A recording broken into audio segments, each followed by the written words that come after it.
Well,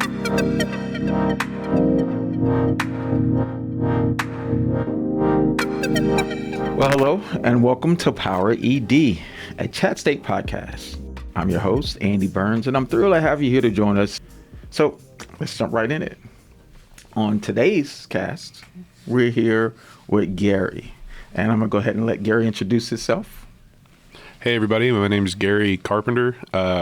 I teach here at Chattanooga State, and I love every minute of it. Cool.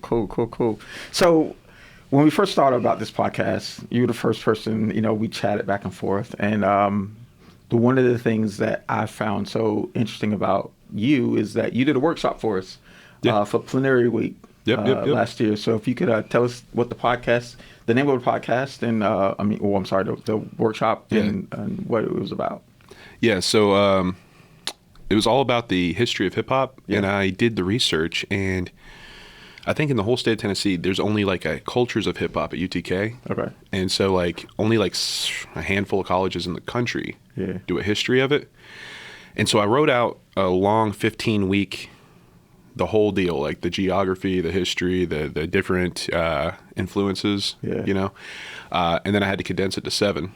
So that's a lot to do. I took all the toppings off the sandwich, and but it still is a really, really decent Comp 2 alternative because we still get to talk about alliteration, consonants, assonance, rhyme scheme.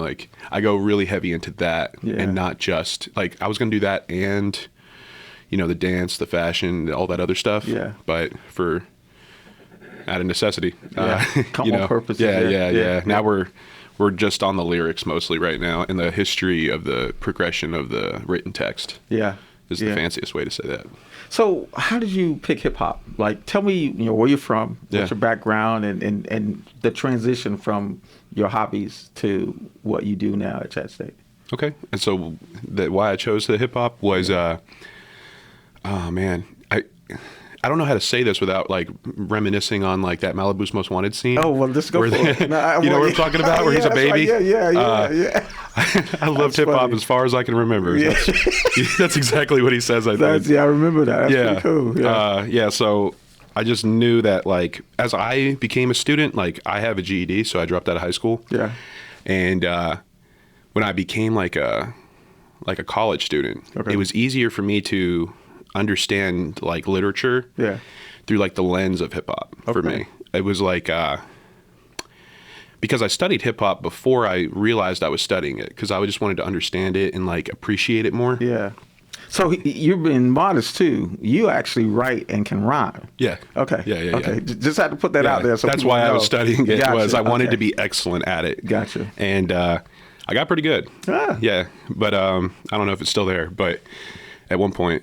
But yeah, so it shares so much content with the humanities and with literature that when I had to pick a college major, it was I'm not good at anything except for this. Yeah. So I'm going to do this to the best of my ability, and I got pretty good at it. Okay. So they let me teach it now. You know what I mean? Well, passion, number one. Yeah. So I think that's the beautiful part about it, right? You had a passion for something that you did in your ordinary life. Yeah. And then when you were Clark Kent. Yeah. Now that you're Superman, you get to, go ahead and do it that way. Yeah. So what brought you to Chattanooga and Chat State? Because you're from Jersey, am I correct? Yeah, from Jersey. Yeah. And you used to be an engineer for...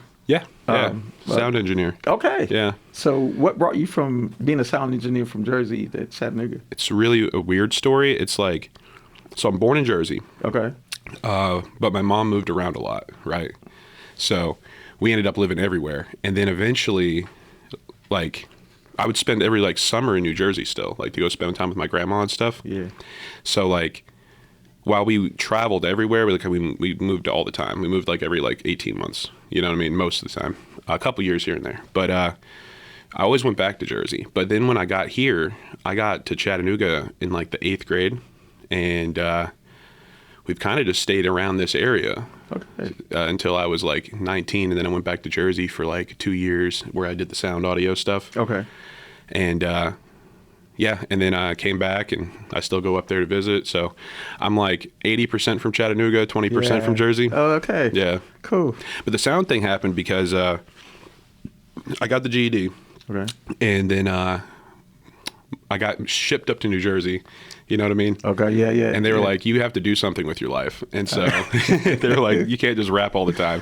I was like, whatever. Right. You know what I mean? But because I was making some money doing it. Yeah. You know what I mean? Yeah, yeah. And at 19, when you're making $200 a week, you're Doing like, what you love. I mean, this is the dream. Yeah, exactly. You know, I got a couch to sleep on. I got $200. That's it. I'm going to be good for a week. I mean, you know? that's content. Yeah. Yeah.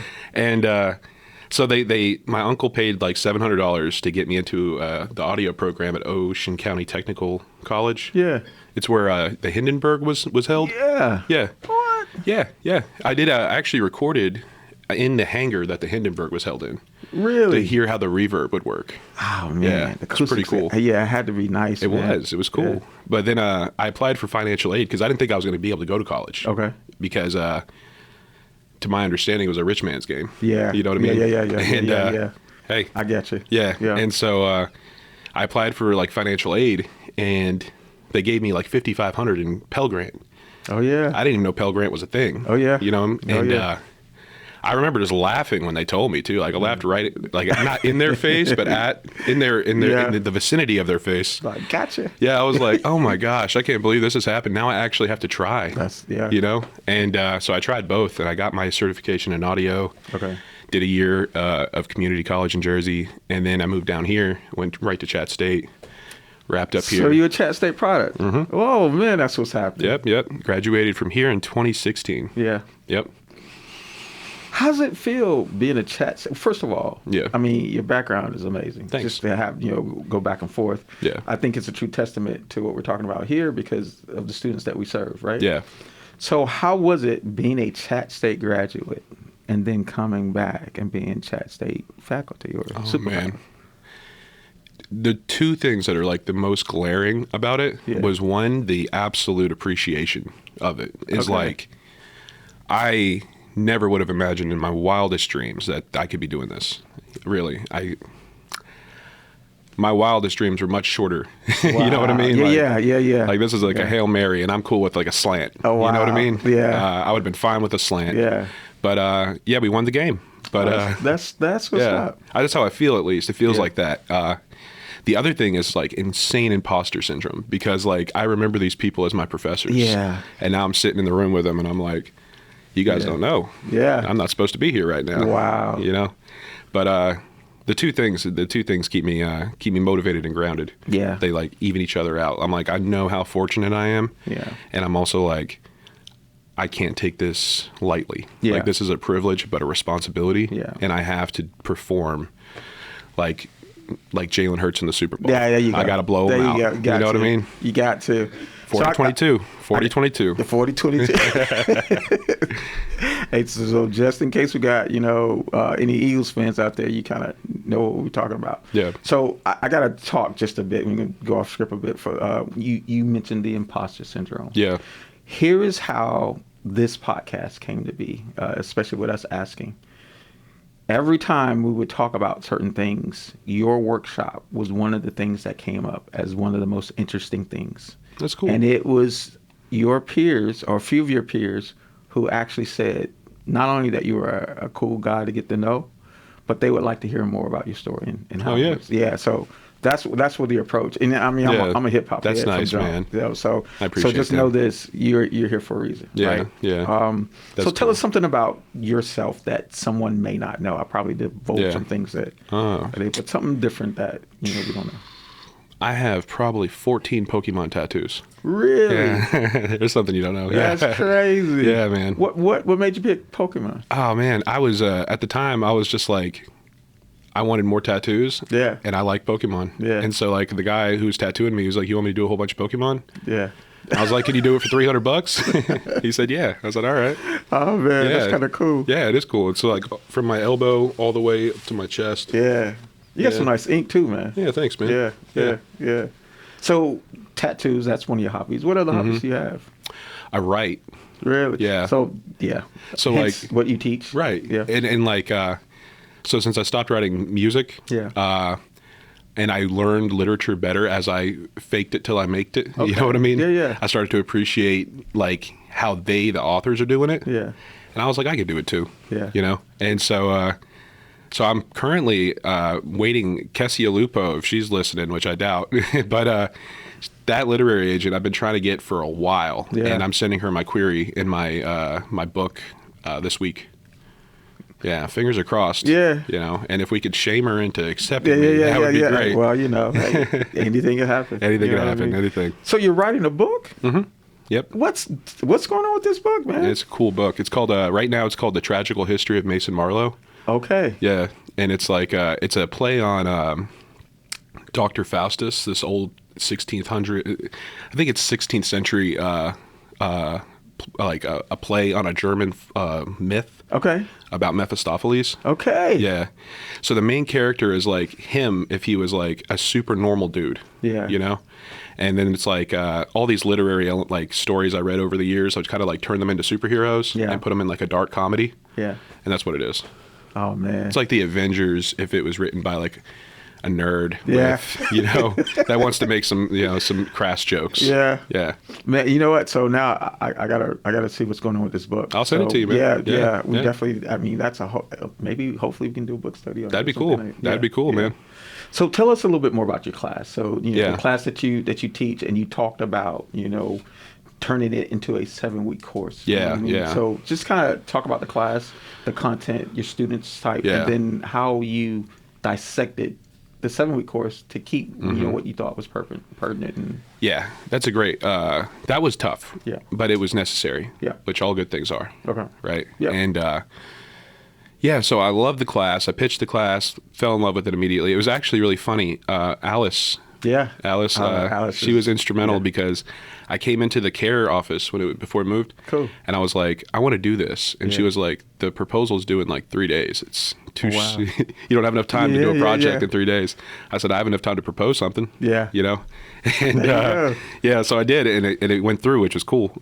Right now, because it's 7 weeks, we're focusing on what would be taught in Comp 2. Okay. And using the history of hip hop to meet those objectives. That's crazy. Yeah. So we're doing Comp 2, you're doing this. Yep. And because Comp 2 is now all research based. Yeah. So now I'm having them research